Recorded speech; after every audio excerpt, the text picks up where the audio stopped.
Well, if you feel some kind of way about Jordan Binnington and Team Canada winning the Four Nations Face-Off Championship, then tonight is your night. Root against Jordan and the St. Louis Blues as they take on the Seattle Kraken.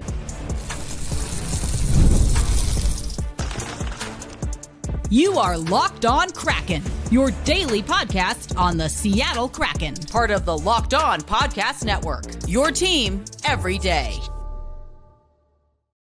Hey, what do you say, Seattle hockey fans? Happy game day. That's right. Your Seattle Kraken will hit the ice once again, which is why I have my pregame cap on. Yes, now I'm making that a thing because it's worked for our last two wins. My name is Erica L. Ayala, your host of Locked On Kraken, also a contributor to CBS Sports, where I talk not only hockey, but also women's basketball. And this is another game day. The Seattle Kraken have wanted, as you know, we get closer and closer to mathematical elimination, they've really wanted to be able to get 2 out of 3 wins, 4 out of 5 wins, whatever the cluster works. I mean, it's basically the same thing. I'm just quoting Dan Bilesma here.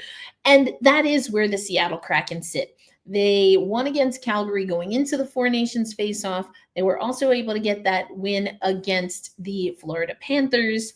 They did lose, however, to Tampa Bay. And Allison Lucan has been on this road trip with the team, and you hear her in post games asking, also in some of her recaps on the NHL.com/Kraken site, asking about what went wrong in the Tampa game. And we're going to talk about that. We're going to give you some keys to tonight's game day. We are taking on, again, the St. Louis Blues. I was mildly joking about Jordan Binnington, but hey, whatever gets you motivated to join us and rooting for the Kraken, we will take. But I want to start talking about goaltending. We have 3 different goaltenders that I want to talk about. And first, we have to give some stick taps to Ales Steska. He has been backstopping, or he's been the backup goalie behind Joey Daccord since Philip Grubauer went down to Coachella Valley. And he got his first NHL start. That was against Tampa Bay. That was a 4-1 loss for Ales Steska. He now is back with the Coachella Valley Firebirds, but that means that now the Seattle Kraken fans get to go cuckoo for Coco. That's right. We have our next young goaltender coming up, and Nicholas Coco will be with the team in St. Louis, backstopping Joey Daccord, who is the third goaltender that I want to talk about. Joey Daccord is set to make his 100th appearance as a member of the Seattle Kraken. Now, earlier this year, he already got his 100th NHL game, but this will be his 100th game with the Seattle Kraken. First, let's hear from Vince Dunn talking a little bit about Ales Steska's NHL debut and where the team missed the mark to support the goaltending a little bit more in that 4-1 loss. Yeah, I thought we competed well. I think he was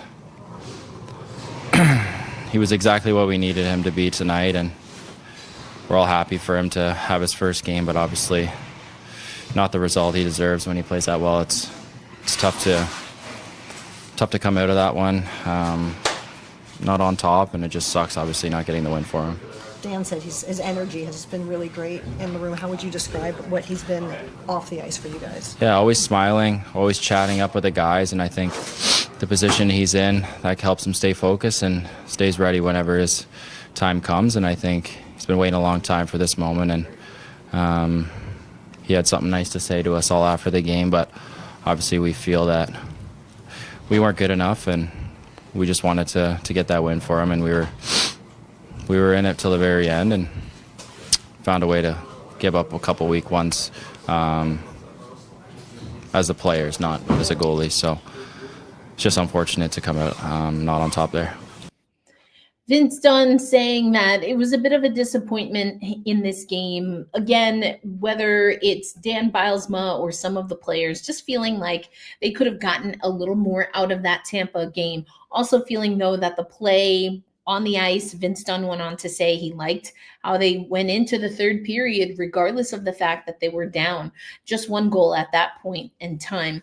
But, Dan Bylsma said that Tampa Bay game was disappointing. You can't take it in any other way. And so I want to talk a little bit more about what went wrong in Tampa, but just wanted to give you those roster updates. Also, you might have seen on the interwebs that Yanni Gourde did practice at morning, or was on the ice at morning skate in a red no contact jersey. We did hear that was just him being able to get some skate time. He still has several individual skate sessions that he has to get through as part of his rehab process. His LTIR was retroactive as of January, I believe, January 4th. So, Yanni Gourde making his way back, but still not quite ready to have the pepper pot on the ice for the Seattle Kraken. Again, I mentioned a few things, a few notes about that Tampa Bay game. I want to break it down a little bit more so that the Seattle Kraken hopefully, can clean up some things that didn't quite go well, that were just on the cusp against Tampa, and take that into their game against St. Louis. We'll get into that on today's episode of Locked On Kraken.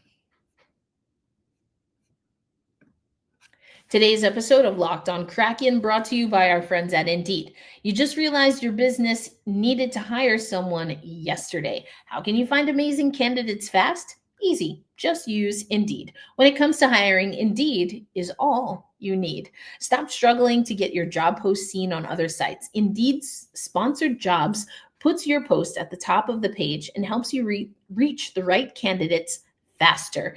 And I sometimes have to hire, as someone who owns a media company, finding whether it's contracted work, freelancers, or people that can help you throughout, and getting support, getting the right candidates to look at your job description, that is half the battle. And now you can speed up your hiring process with a $75 sponsored job credit. Just go to Indeed.com/lockedon right now and support our show by saying you heard about Indeed on this podcast. Terms and conditions apply. Hiring Indeed is all you need. Thanks as always for making Locked On Kraken a part of your daily destination. Erica L. Ayala here. And, I talked about some of the moves. So Steska does get his first start. Unfortunately, I was a little bummed. We didn't hear from him as one of the players after the game, but you heard from Vince Dunn there. And he said prior to that clip that I shared that Steska is just a great shot of energy, really positive guy. And then in the clip, Vince Dunn says he had words for each one of us after the game. So they were a little bit bummed that they couldn't get the win from the game against Tampa. But, this was not technically a quality start. 19 of 22 shots saved. Those are Steska's numbers. The shot attempts on the power play for the Seattle Kraken, 5 compared to none for the Tampa Bay Lightning. But the Lightning didn't need a power play of their own because they scored while the Seattle Kraken were on the power play. That first goal just kind of opened things up. And it's unfortunate that, the Seattle Kraken, to what Vince Dunn was saying and some of what Dan Bylsma said, just couldn't quite get things going at the right time in this game. Again, Dan Bylsma talked about this game being disappointing. He said, to continue on with this quote, "I think the chances are probably going to be a little bit closer than the shot total was. You feel like you gave them a shorthanded goal. It's disappointing to have to come back from that." And to Dan's point, when you look at the shots on goal here between the two teams, the Seattle Kraken actually outshot Tampa Bay. And so thinking about this team within the context of the 24-25 season, this season, 2024-25, you like that they're shooting the freaking puck. We want them to shoot the puck. The shot quality was better than the shot quality for the Tampa Bay Lightning. 37 shots on goal for the Kraken to 23 for the Tampa Bay Lightning. Now, time in the offensive zone, pretty close, 40% though. the Tampa Bay Lightning edge out the Seattle Kraken who were at 38%. High danger chances, 4 high danger chances. Well, they had 4 goals. One was an empty netter, but 4 high danger chances to just 3 for the Seattle Kraken. The zone, the puck battle was quite literally 50-50. So you're okay there. But again, some of these categories are pretty close. It's just, we heard Dave Haxtell say this all the time. And I think that this Tampa Bay game was indicative of the right plays at the right time will lead to success. The wrong plays at the wrong time will also, I think that's kind of what we saw in this game against Tampa Bay. So the Seattle Kraken had yesterday off, able to bounce back, get back on the ice tonight. And as I mentioned in the first segment, this will be the 100th game in a Kraken uniform for Joey Daccord. And the one and only Matty Beniers was asked about what Joey has meant to the team as he reaches this milestone. Here's what he had to say. Any milestones are just a time when we usually ask about a guy. This is Joey's 100th game with Seattle, maybe a player that the national media didn't know about coming into the season, but he's really making a mark. What has his value been to the group here? Yeah, he's great. Night in and night out, he's been awesome, making saves, keeping us in games. So, there's not much you can say more about that. He saves the puck a lot, so that's great, and it's been very helpful for us to stay in games and keep momentum, and then try to claw back. We've had that a good amount of times here, and in those games, especially when he's making those big saves, it's momentum for us. So I can't say enough great things. He's been awesome. I mean, Joey really has been great for this Seattle Kraken team, and they're going to expect that he does that again. Coming into this game, I want to give you the stats for Joey Daccord. Also, I'll give you Nike Coco's stats, obviously, for Coachella Valley. His stats for the NHL and the Seattle Kraken are just dashes across the board. Joey Daccord comes into tonight's game with a 20-14-3 record. The Seattle Kraken 25-30-4 overall. His goals against average, Joey Daccord, that is a 2.45 and a 9.17 save percentage.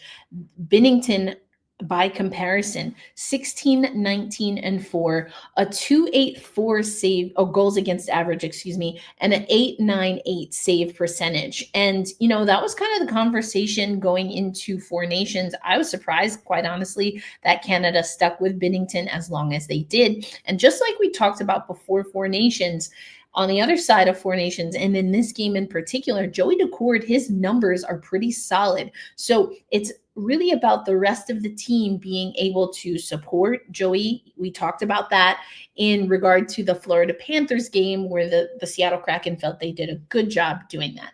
Not so good in that second game of the back-to-back, but I kind of warned about that we're not great in back-to-backs, and that's ultimately what we saw. But let me go to my handy dandy notebook, let you know a little bit about Coco. And he is top 16 in goals against average and save percentage in the AHL. He sits at a 2.44. That's best for 12th overall in the AHL, and a 9.09 save percentage. That is good for 16th overall. Now he's 15-4-1 in AHL play. And I just want to mention, since we're talking goaltending a lot, Philip Grubauer is 4-1 in 5 starts for the Coachella Valley Firebirds. He's at a 2.54 goals against average and a 9.04 save percentage. So those numbers, specifically the save percentage, definitely better than what we've seen in the NHL. Now, we would hope that they would be better, right? This is a former Vezina finalist here.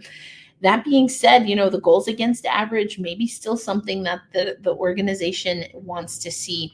I thought it was interesting. So the Fire and Ice podcast was recapping the Coachella Valley Firebirds. And I guess Philip Grubauer just recently spoke to media, and they're just learning how much he loves horses.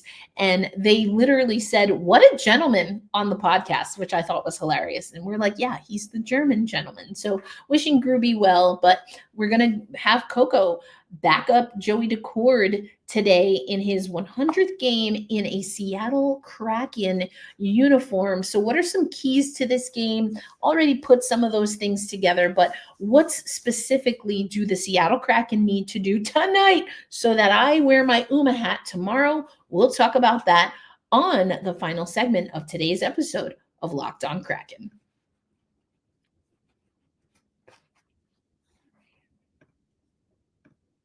And thanks as always for making Locked On Kraken a part of your daily destination. It's a game day, Seattle hockey fans. I hope you're excited. Our Coachella Valley Firebirds are doing pretty well. The Seattle Kraken, hey, you know what? 2 out of 3 ain't bad, as Meatloaf once sang. And now it's time to reset the clock here with an opportunity. Enjoy Daccord's 100th game for the Seattle Kraken, taking on the St. Louis Blues. We've talked about that a little bit here. Not great, either one of these teams on the power play. The penalty kill better for the Seattle Kraken at 22nd in the league compared to 29th. Yikes, overall. So that's my first key to this game. The Seattle Kraken have been wanting and needing to focus on being much more elite on the power play. You're playing a team, statistically speaking, a 71.9% clip. That's good for 29th in the NHL overall. This is an opportunity. We know this team wants to skate fast. And just the other day, Dan Bilesma talked about skating fast. And it's not just about how much you move your tuchus or your legs on the ice, right? It's about how you think the game, how you are able to pass. And the Seattle Kraken, I thought in that Panthers game, they showed what fast hockey can look like. A lot of forechecking also goes into that. And, we're expecting that Jaden Schwartz will get some love in St. Louis, but he also needs to get some love from his teammates for all of the forechecking that he does, being a net front presence. So that he is one of the cogs, if you will, to the Seattle Kraken playing fast, but also playing with a little bit of fury, right? Playing with a little bit of extra juice, a little bit of extra sandpaper, P&V, baby. I like it. All right, so I want to see the Seattle Kraken utilize their speed, though, to perhaps catch the St. Louis Blues off guard, get them to collect some penalty minutes, and then take advantage on the unsuccessful up to this point penalty kill. Now, of course, that does mean the Seattle Kraken really have to up their game on the power play, but this is when Shane Wright steps up. This is when Matty Beniers, Kako step up, and I think we can do it. I like also when we have Bjorkstrand and Ellie Tolvanen weighing in on the power play as well. My other key to this game is defensively sound. We saw it again. I just mentioned it. We saw it in the game against Florida. I talked about it with Armando on the Monday episode.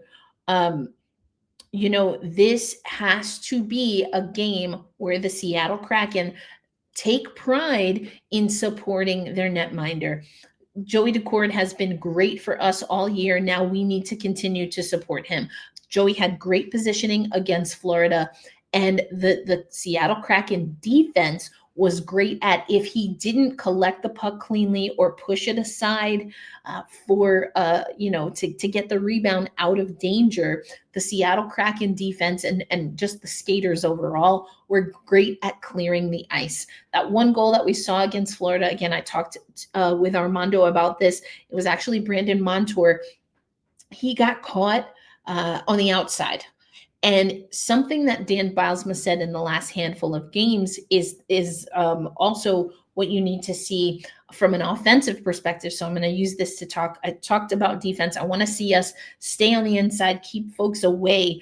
But I love what Dan said with regard to the Tampa game and feeling that on the offensive side, they were getting pushed to the outside. So as much as you want to come in fast, you also have to be able to establish your positioning. And sometimes the Seattle Kraken are not able to do that. We're not a big team. We're not going to throw our weight around per se, but this is when the play of Oliver Bjorkstrand, of maybe even an Andre Burakovsky, a Jared McCann, and I already mentioned Jaden Schwartz. Kako is another player. I'm just going to keep going down the roster. No, seriously, these are the guys that I think they utilize the speed and the size that they have very well. Jaden Schwartz, net front presence. Oliver Bjorkstrand can carry the puck like very, very well into the zone. And he's got an unassuming frame, but he is extremely strong and is not afraid to utilize his frame.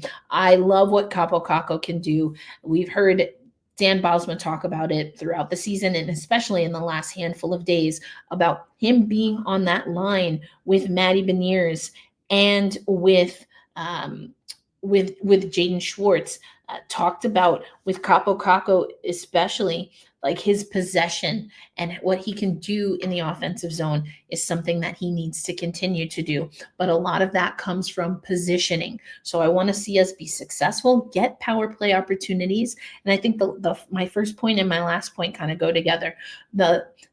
You need to get opportunities on the power play, take advantage on the power play. And the way you get more penalty minutes against your opponent is by getting in good position, go in hard, create more resistance for the defense, push them out.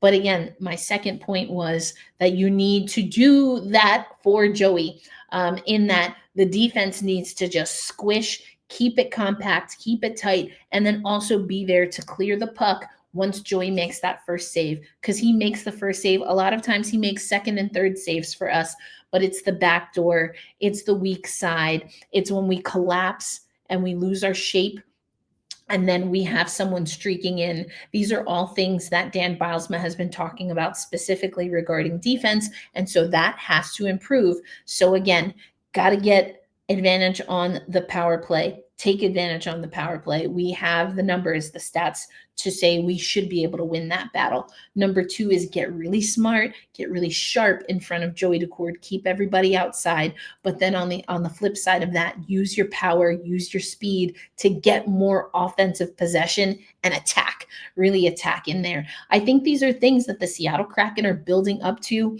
Before we close, I just want to shout out Allison Lucan once more. She had a great interview with Jessica Campbell, friend of the pod, Jessica Campbell. And in that conversation, Jessica Campbell and Allison Lucan talking about what Jessica brings from her playing days to the Seattle Kraken. And wouldn't you know, she's talking about puck possession. There's a great shot of her using her edges really well, driving into the defensive player. The Seattle Kraken have to be able to absorb that contact and sometimes initiate it so that they're creating lanes, passing lanes, that they're creating a little bit of space where they can make things happen. And so I love that she's talking about taking pressure, being able to, again, absorb that pressure, but also utilizing that pressure, being able to use it to your advantage. If you're getting pushed in, there's lots of contact, stick to stick, body to body. Attract that and then lay the puck off for your teammate. Anyway, can you tell I really love that. I'm doing if you're watching on video, leaning in, you gotta lean, anyone, you know that movie? It's a great movie. Leaning while you were sleeping, by the way. Leaning. I want to see us leaning into the body, make some space, make ourselves big, bad, because we got to focus on the 3 Fs. Fun, fast, forechecking. And let's get this dub. I'm ready to wear the UMA hat. I've got it right here on the shelf, ready to go. The Seattle Kraken can get this win. And listen, what do the wins mean at this point in the Seattle Kraken season? As far as playoffs, that's not completely shut the door there, but I think all of this is about building the good habits, leaning into, literally at some points in the game, leaning into what Jessica Campbell talked about with Allison Lucan and reestablishing the foundation. We keep hearing this isn't a rebuild. Sure. All right. If you want to say it's not a rebuild, if it's a hybrid rebuild, that team right there, the New York Liberty, used that hybrid rebuilds term a lot. Either way, it's only rebuilding or refocusing if you do the work. So whether we're in a complete rebuild or if we're refocusing, this team has to commit to what the vision is, regardless. And these games, that's how we do it. Whether we make the playoffs or not, probably not. That isn't the goal. The new goal is to every day, every game get better. And don't forget, it's the year of Beniers. So I know I talked about Bjorky. I've talked about Schwartzy. Of course, we talked about Joey Dax. But it's the year of Beniers, baby. So I want to see 2 points. 2 points from Matty B tonight. Get back on track because he's got to be a huge part of that. I also think Shane's going to get at least 1 point in this game. So there you go. 2-3 goals for the Seattle Kraken tonight. Let's get this dub against the St. Louis Blues. And either way, we will have the action right here for you. We'll recap tonight's game against the St. Louis Blues on our next episode of Locked On Kraken. Until then, be kind to yourself. Be kind to one another. And maybe y'all should start showing me your pregame swag, because every time I wear a pregame hat, small sample size, but every time I wear a pregame hat, I get to also wear the postgame UMA hat. So here we go. Got this nice orange one here. Local Tolson made it. But hey, hold fast, stay true, and loud and proud we say in our best pregame fits, let's go Kraken. I'll catch you on the next episode. Peace out, everybody.